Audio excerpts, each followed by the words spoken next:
we look over like 15 minutes before the show starts, and your hair just starts going. You're spinning in the seat because news is coming in that Terry McLaurin of the Washington Commanders has requested a trade. What is the latest? Yeah, well, he has wanted a new contract all year long. He wasn't there for any of the offseason program. He held out the first 4 days of training camp. On Sunday, he showed up. Now, 4 days later, he's asking for the trade.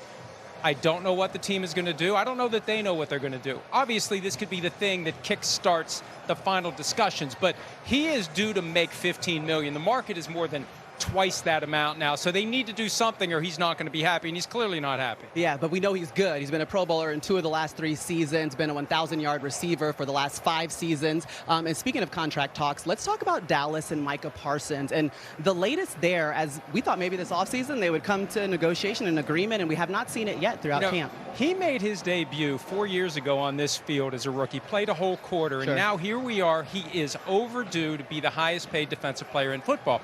The problem is the Cowboys like to negotiate directly with players. Gotcha. And they went to him in March and they said, hey, we got a deal. He said, call my agent.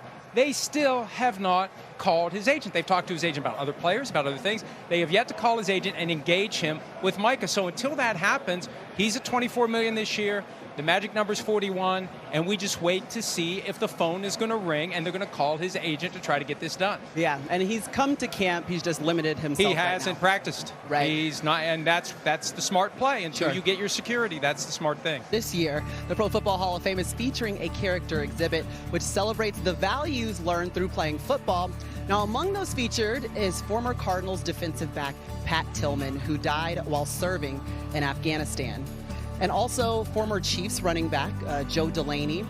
He passed away in 1983 attempting to rescue a group of children from drowning in a pond in his home state of Louisiana.